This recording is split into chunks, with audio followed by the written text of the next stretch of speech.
Ah, Paris. I once had the most dreadful weekend away in Paris.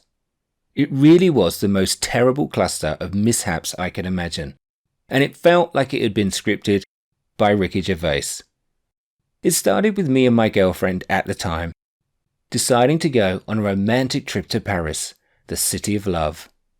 Being UK based at the time, we booked a package deal via lastminute.com. It included a return train ticket via Eurostar and 2 nights at a hotel placed right next to Montmartre.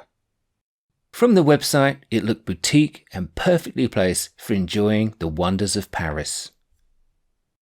Off we set on the train from London with our bags, rocketing beneath the English Channel. When we surfaced, the sky was dark grey and the rain clouds were coming sideways. The door of the train opened and an icy wind hit us in the face. Not the best start, but never mind. So we jumped in a taxi and gave the driver the hotel address. This was before the days of smartphones, so we were a bit at the mercy of the professional drivers to get around. After what seemed like an age, we arrived at the hotel. We walked in and went to the check-in desk. The French receptionist asked for our passports, and being the custodian, I pulled them out of the pocket that I always kept them in and handed them over. We were then given the key and instructed where our rooms were. So up the stairs we trundled, carrying our own suitcases.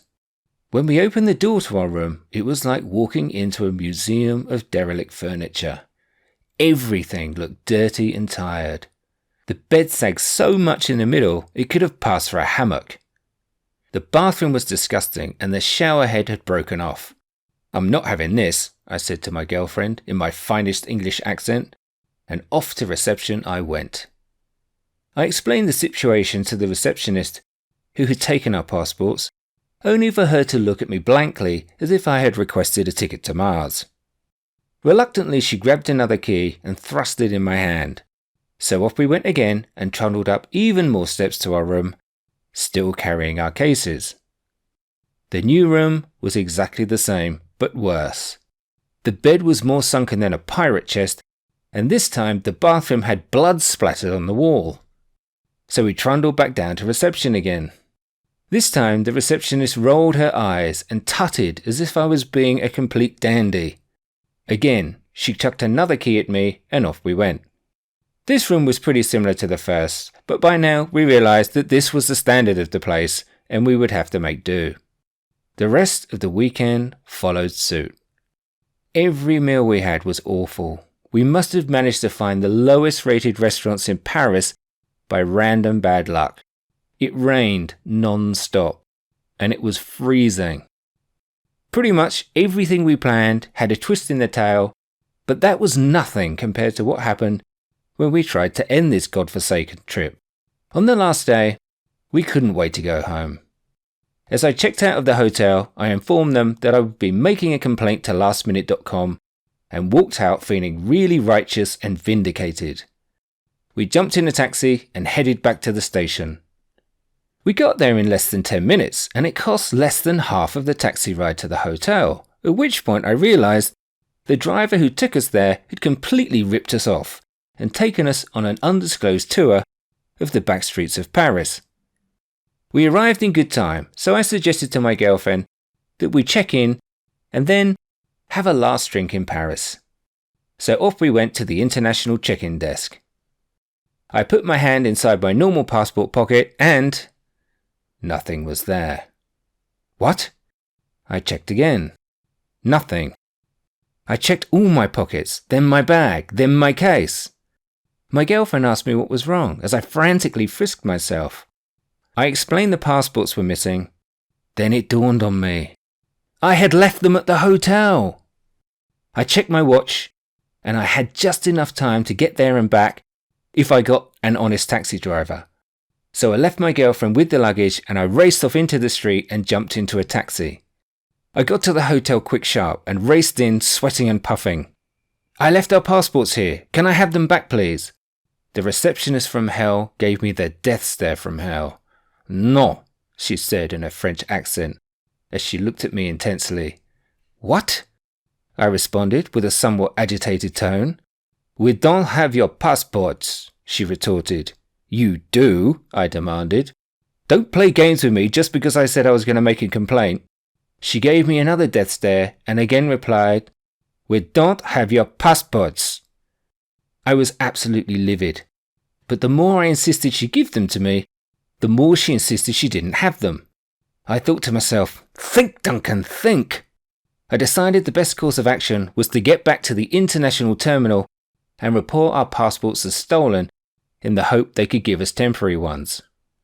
As I got back to the terminal, I saw my girlfriend standing there in tears. She looked terrified. While I was away, 2 Frenchmen had started harassing her and trying to lead her away. She had resisted, but no one had come to help. So now I had no passports and a distraught girlfriend. I tried my best to console her, and I gave her a big hug. As I hugged her, I felt something familiar in her coat pocket. I put my hand in the pocket and pulled out our passports. What the hell is this? I said, immediately losing all compassion for my poor girlfriend's situation. Oh, yeah, she said. The receptionist gave them back to me when we checked in.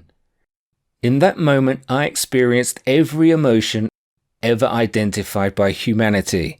It was like I was having an out-of-body experience. Then I snapped myself back into reality and checked my watch. We had exactly 5 minutes before the check-in closed. Come on, let's run! So with our heavy cases, we ran as fast as we could to the elevator that would take us up to the departure level. We jumped in the lift, followed by an absolutely stunning-looking girl and her equally impressive rugby-shirted boyfriend. This guy was built like a tank, and he could barely squeeze his shoulders into the lift. The girl looked like she had just walked off of a catwalk. My girlfriend and I backed up against the wall of the elevator to make room. Just as the doors were about to close, this rather drunk-looking Frenchman staggered towards the lift. The rugby guy kept the door open for him. As the drunkard staggered into the lift, he caught his toe on the edge of the lift door and lost his balance. Of course, he reached out to save himself, and it just happened that the nearest thing on hand was the catwalk model's chest. The rugby guy didn't take to this too kindly, and a fight ensued right in front of us. It was not pretty, and my girlfriend and I did what little we could to dodge the blows. Unfortunately, the buttons to the lift were on the other side of the fight.